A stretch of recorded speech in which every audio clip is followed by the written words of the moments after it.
মঞ্চের আলো হঠাৎ বদলে গেল, আর সেই আলোয় দেখা দিল সাদা জামদানিতে জলজলে এক বাংলাদেশির নাম মিথিলা। থাইল্যান্ডের মিস ইউনিভার্সের মঞ্চে শাপলা মোটিভ শাড়িতে তিনি পুরো দর্শককে তাক লাগিয়ে দিলেন। পারফরমেন্স শেষে আবেগে ভেঙে পড়েন এই সুন্দরী।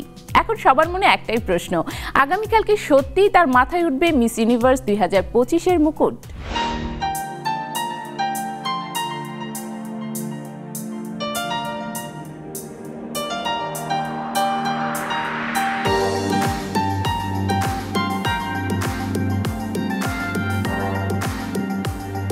থাইল্যান্ডের ঝলমলে আলো উন্মাদনায় ভরা বিশাল মঞ্চ, আর তার মাঝখানে দাঁড়িয়ে এক তরুণী যিনি শুধুমাত্র একজন প্রতিযোগী নন, তিনি বাংলাদেশের স্বপ্ন, সাহস আর সাংস্কৃতিক বাহক।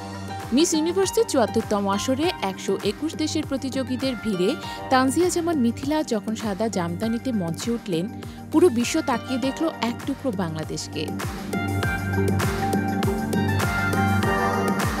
চলছে মিস ইউনিভার্স 2025-এর শেষ প্রস্তুতি। আগামীকালই জানা যাবে কার মাথায় উঠবে কাঙ্ক্ষিত মুকুট। সেই উত্তেজনার মধ্যেই গতকাল অনুষ্ঠিত হয়েছে ন্যাশনাল কস্টিউম রাউন্ড, যেখানে প্রতিটি দেশের প্রতিনিধি তাদের সংস্কৃতি তুলে ধরেছেন নিজস্ব পোশাকে। আর এই পর্বে মিথিলা বেছে নিয়েছেন বাংলাদেশি নারীর মূল পরিচয় শাড়ি, তাও আবার সাদা ঢাকায় জামদানি, যা বাংলার আভিজাত্য, ইতিহাস, কারুশিল্প ও রাজকীয় ঐতিহ্যের প্রতীক। জামদানি শাড়িতে বোনা শাপলার মোটিভ যেন আরও আলাদা করে তুলে ধরেছে বাংলাদেশকে। মিথিলা নিজের এই লুকের ছবি পোস্ট করে লিখেছেন, দ্য কুইন অব বেঙ্গল। তিনি জানিয়েছেন, এই কস্টিউম কেবল পোশাক নয়, এটি বাংলার ইতিহাসের জীবন্ত বহনকারী।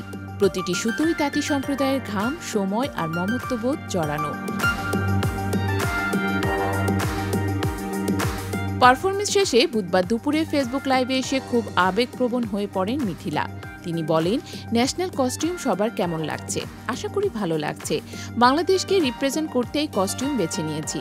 স্টেজ থেকে নামার পর আমার কান্না আসছিল। নিজের দেশকে মঞ্চে তুলে ধরা কত বড় সাহস আর শক্তির প্রয়োজন, তা না উঠলে বোঝা যায় না। তার কথাই ছিল গর্ব, আনন্দ ও তীব্র আবেগ। তিনি আরও বলেন, পারফরমেন্স নিয়ে তিনি খুবই খুশি এবং বিশ্বজুড়ে প্রশংসা পেয়েছেন। এটাই তার কাছে সবচেয়ে বড় সাফল্য। এখন পুরো দেশ তাকিয়ে আছে আগামীকালের দিকে।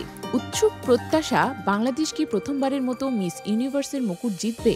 তবে মুকুট আসুক বা না আসুক, মিথিলা ইতিমধ্যেই বাংলাদেশের নাম বিশ্বের সবচেয়ে বড় সৌন্দর্য প্রতিযোগিতার মঞ্চে উজ্জ্বল করে তুলেছেন।